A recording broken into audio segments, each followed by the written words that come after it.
Sorry about the voice, it's the morning voice. And we're dealing with the microphone. Can you all hear me? All right. We're going to go on a journey today. I'm going to put on my journey clothes. And we're going to be taking a journey through the knotwork and the Celtic cross. And I want to offer an invitation to you from W.B. Yeats. Excuse me. And come away, O human child, to the waters and the wild, with a fairy hand in hand. For the world is more full of weeping than we can understand.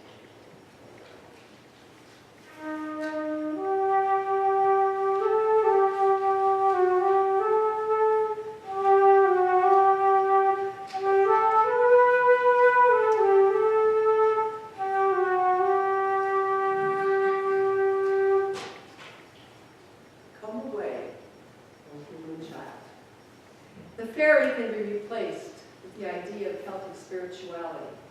And what we're going to do today is we're going to take a journey using the knotwork of the Celts. Now, I don't know if all of you know this, but maybe I should ask, how many of you beautiful people dressed in green out there are Irish? And how many wish you were?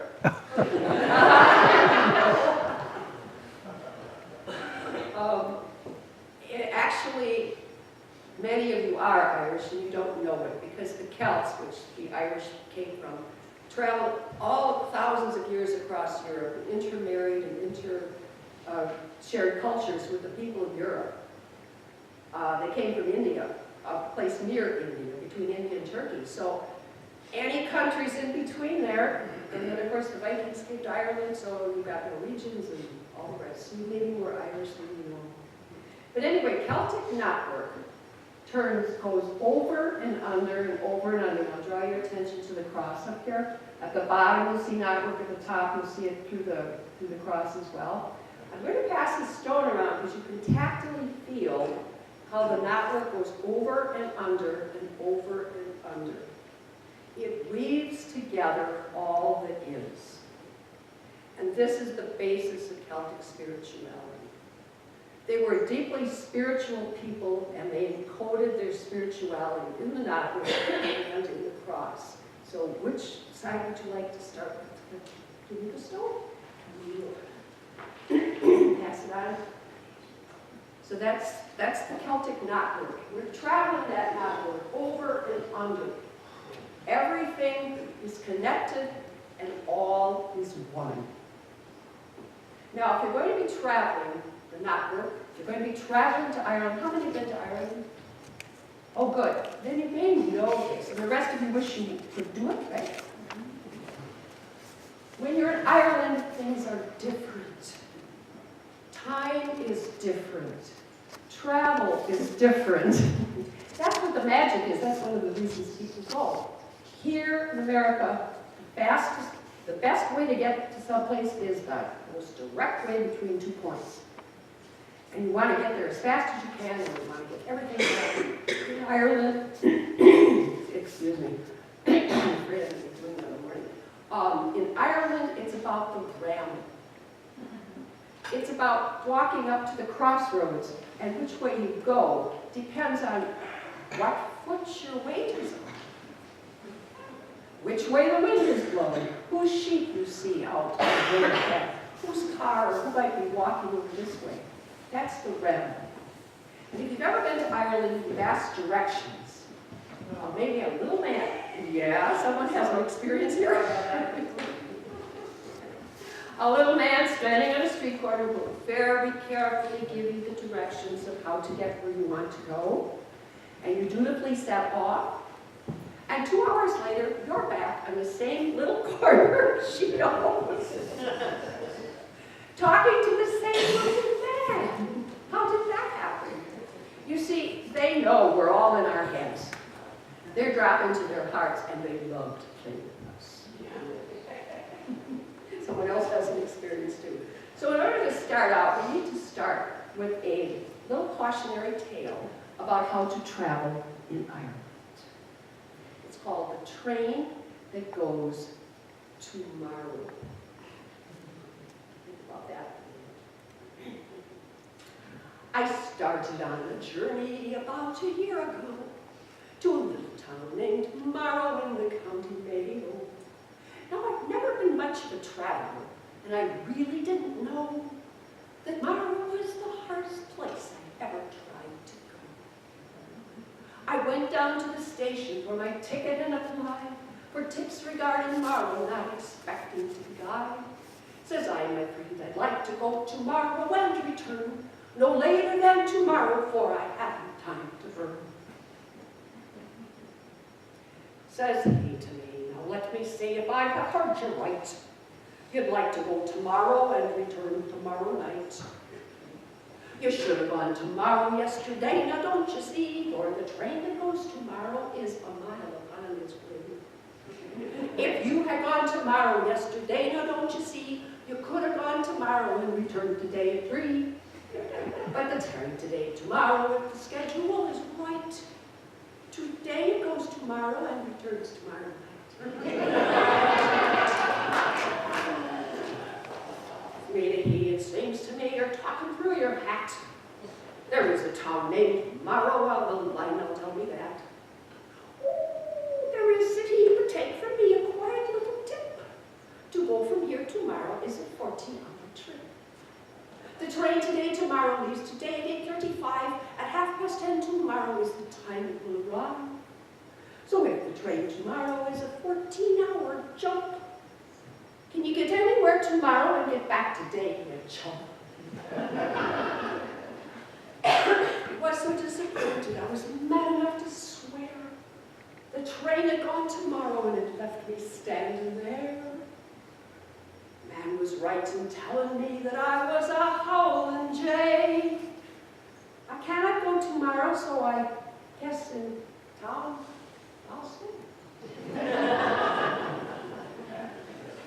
So, settle down into today. Don't worry about tomorrow. And that is one of the deep messages of Celtic spirituality, is to stay in the now.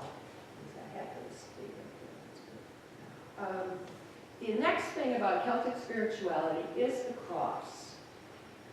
And I have a Celtic cross out today.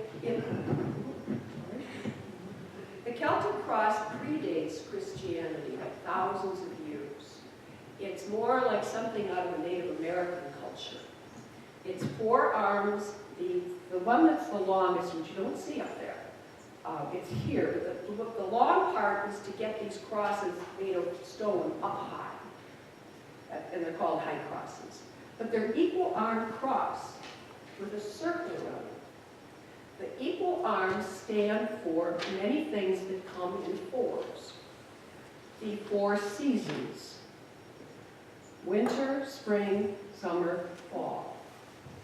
The 4 elements: water, air, earth, and fire. The 4 times of the day: morning, noon, evening, and midnight.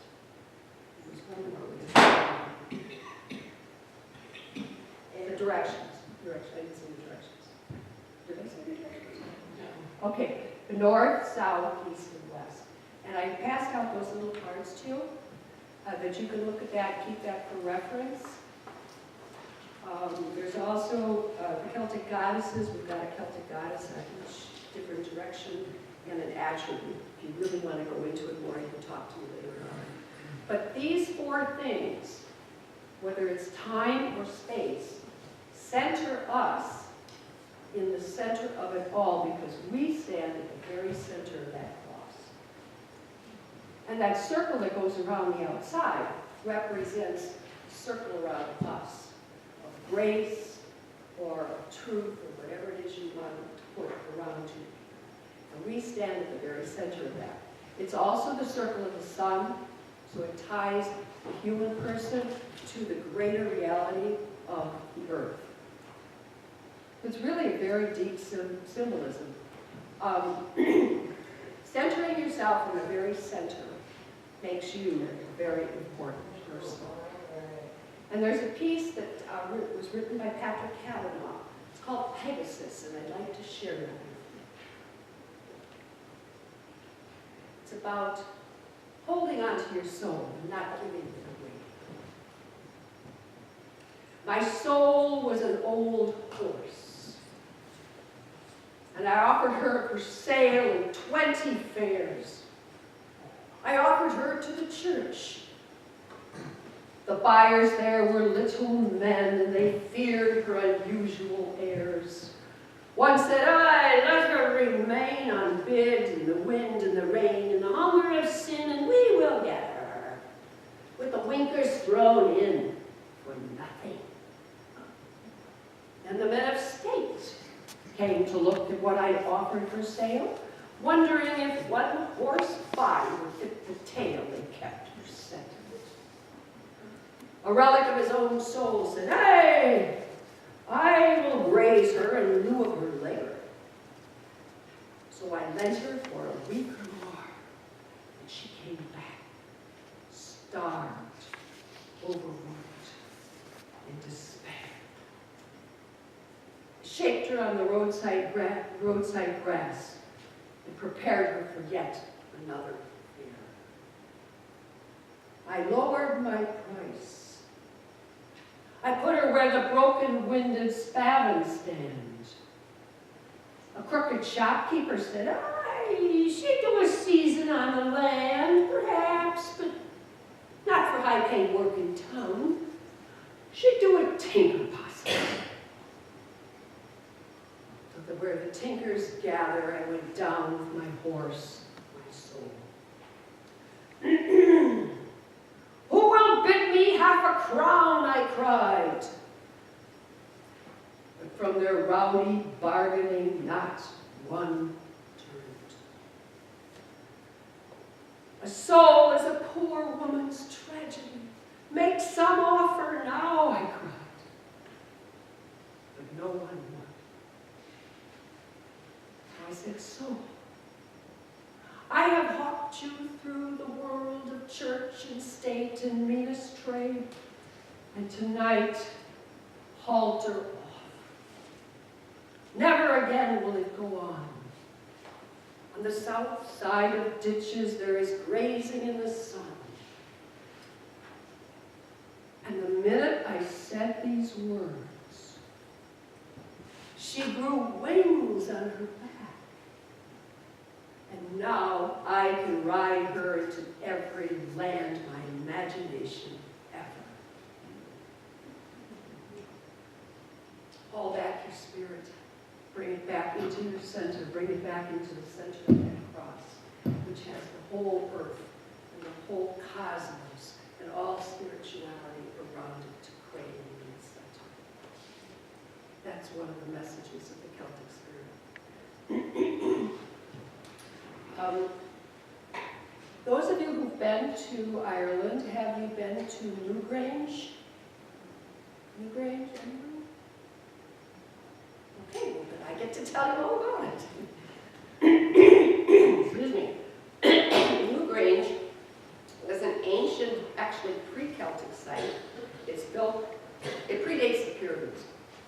It's a passage grave, and in the center of it, there is a passage where the sun on December 21st will light that passage and hit on the back wall. I've been there, they simulated, I just broke into tears. Because you see the sun, this beam of sun creep through the door and come up like this, and it just splashes on this back wall. It's like, wow. You do feel like you're in the center of the universe in a moment like that. As magical and wonderful as that is, the really deep part of, for me, of going to Newgrange was it's a World Heritage Site. And so differently from most Irish sacred sites, where you crawl up over the fence, and the sign says, "Beware the bull," and you go through the field, and you climb the hill or whatever, and you look around and you go, "Well, that must be it over there." Newgrange is glass and stone. The visitor center is just gorgeous. And in the very center of their atrium, there is a standing stone about this high. It's on end, and it's split down the middle, and it's open like this. There is no sign on it, nothing tells you what it is, and so of course you walk up to look in. And when you look into that stone, there are like 1,000 points of light. There's like a universe inside that stone. And it is just breathtaking. And it comes back to the Celtic belief that everything has a consciousness and everything holds that power of creation within it. And that we could actually connect with it. And believe me, you certainly do connect to that point. So Tom Cowan, I'd like to share a piece that he wrote about stones. Stones. What they do well. They wear leather. They guard the earth. They hold secrets. They keep time. What we see them do is nothing. Our senses are too human. Their shapes too eternal. The life which flows within them too hidden. For all of our awareness, we humans have so little understanding of how this life is sacred. It is only by sharing their silence and solitude that we can be ushered into their deep time, their way of being before God. And so they sit patient, and they wait for us. And they wait. And some fall and split open, and they wait. Finally, we might come to them and see the beauty of the world within.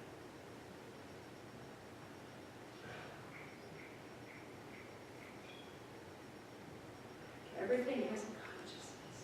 Everything is alive, even the stone. Because there is energy in this. There's a vibration in this. We all love elements, don't we? But every stone. Just a little aside. How many of you been up to Parker's Glen? Okay. You go all the way up to where there's huge boulders are up above and there's huge boulders down below. And you can feel it. You just feel something. It's not a head thing, it's a heart thing, which is what's at the very, very center of that Celtic cross, the heart and soul. And I kind of thought that you sit there and go, those boulders that are here were once up there. And there are still boulders up there, and these fell at a particular time, and I wonder when those are going to fall. And then my next thought is, I wonder who's under these boulders. So there's a way, communing with the rocks is so beautiful. There's another piece I would like to share with you, and this is actually one that I wrote in the Celtic tradition. It was inspired by they were going to cut an ancient pine in northern Wisconsin. It was a 300-year-old tree, and it was rotting, and they decided they needed to cut it. And I wrote a piece for that ceremony. I would like to share that with you. Again, it's going into the depth of something that we drive past every day. How many trees are out there that we don't honor by our consciousness? The turning earth has broken the sky into bits of light we call day, and bits of darkness we call night.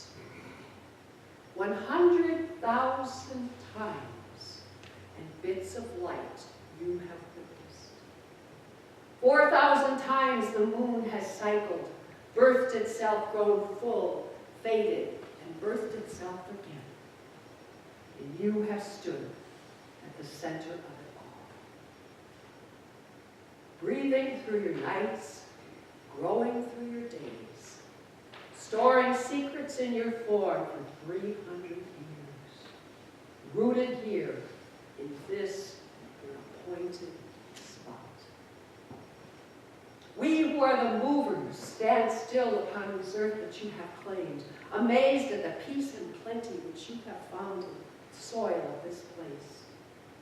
We who are the short-lived ones stand still upon the earth, amazed at the voice that you have within. We who are the speaking ones lift our faces to you. For words are ever our human way to shape truth into comprehension. But before your deep voice of silence we stand mute, hearing in your presence the voice of power, in the silence of your age, the song of grace. And as we stand before you, your grandeur fills our hearts, and our hearts spill over across our open tongue, for words are always our human way to shape these great truths. But perhaps someday, tutored by your inner peace, we will come to know that the greatest of truths are not taught in words, but in the voiceless silence of great trees. Until that time when we can root ourselves in that humility, come to us. Shade the gardens of our dreams. Reach in through the shrouded shell of our coarsened bark. Dance electric down the branches of our outstretched arms, and enerving every brittle twig. And whisper trees into our heartland's core, so that finally we may come to sing in harmony with you that great, wonderful profundity of silence.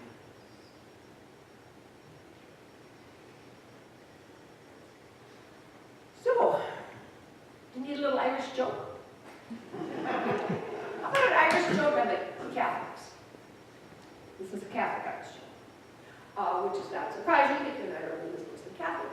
So this man, on behalf of his friend, whose dear dog has died, goes to the parish priest on the friend's behalf and says, my friend's dear dog died, and would you be so kind as to bury it and have a mass for it? And the priest says, my dear Pat, this is a Catholic church. We don't do dogs. We are not a pet sanctuary.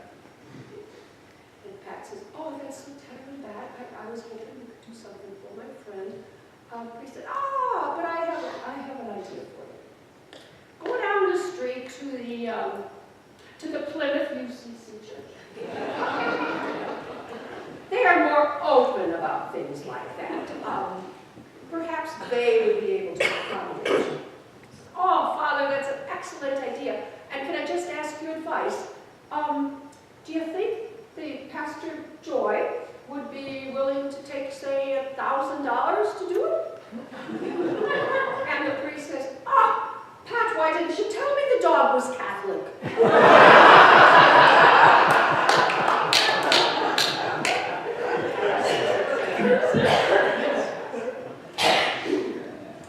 I keep talking about how we are at the center of that cross. And it's Arthur O'Shaughnessy. He's it's called We Are the Music Makers. And the thread in there, the deep underlying thread, is that we are the creative force. We have the consciousness, we have the heart, we have the spirit, we have the creativity in order to create in this world. And hopefully we're creating good and beautiful things. It's called the music makers. Oh, we are the music, excuse me, we are the music makers. And we are the dreamers of dreams. Wandering by lone sea breakers and sitting by desolate streams, world losers and world forsakers, on whom the pale moon gleams. But we are the movers in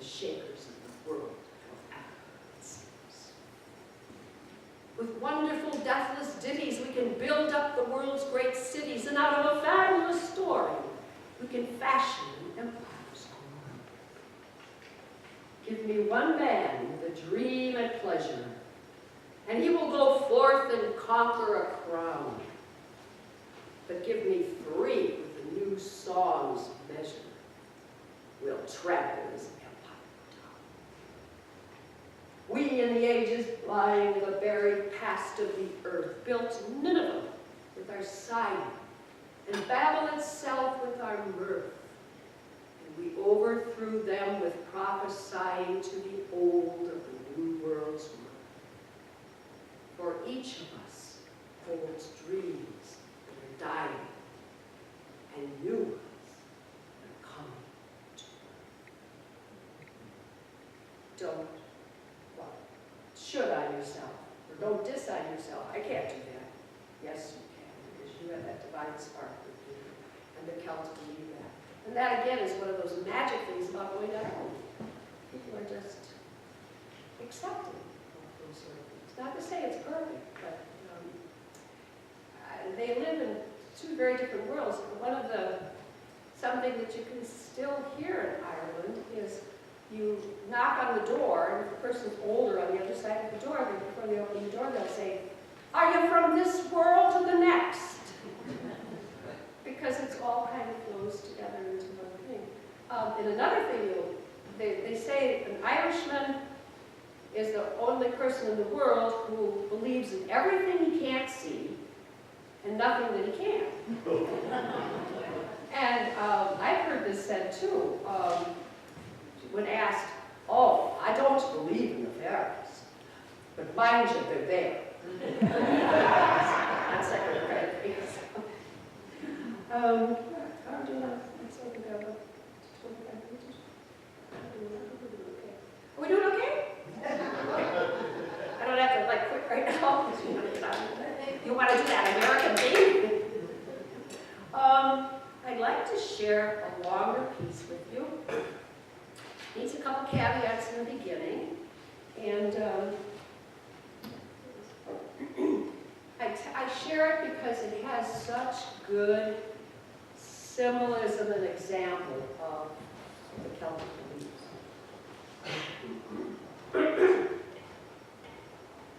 The first one is just kind of a known fact, I guess. Does anyone know, and you don't get to answer, Brenda, because you knew the answer the last time. I just watch it. Brenda knew the answer. Do you know what a silky is? A silky. S-I-L-K-I-E. Close. A seal. Yes, very close. That's what I meant. That's what you meant. Well, listen, since we do have time, the Irish, I'm going to share this with you. I wasn't going to, but I didn't bring it. The Irish way of speaking, oh, that's what I meant. Did you know that? It's called an Irish bull. It's not like when we say, "Oh, that's a bunch of bull." Well, maybe it is.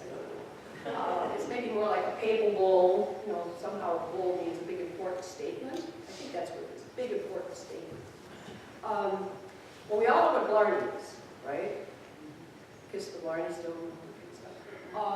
No, the Blarney. Okay, McCarthy Moore, back in whenever Queen Elizabeth I was queen, was Lord of Blarney Castle, and this was before the Blarney Stones. Lord of Blarney Castle. He's called to London to negotiate with Queen Elizabeth. And he is just leading her round and round and round and round, and he's not giving her answers. They say every Irishman will answer a question with a question. You know, it was driving her crazy. Excuse me. So when she's done trying to negotiate with him, she says, "Words, words, words. What he says he doesn't mean, and what he means he doesn't say. It's all Blarney." And that's where Blarney came from. So now you will kiss the Blarney Stone, you're supposed to get the gift of gab. She's already got that. She's already got that.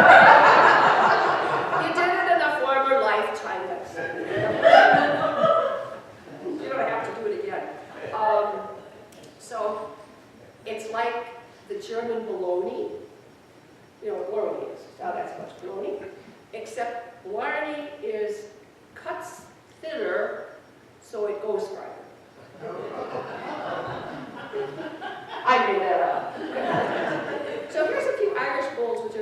sequiturs, and I'll just share a few of these with you. If Murphy was alive, he'd turn over in his grave. Death is hereditary.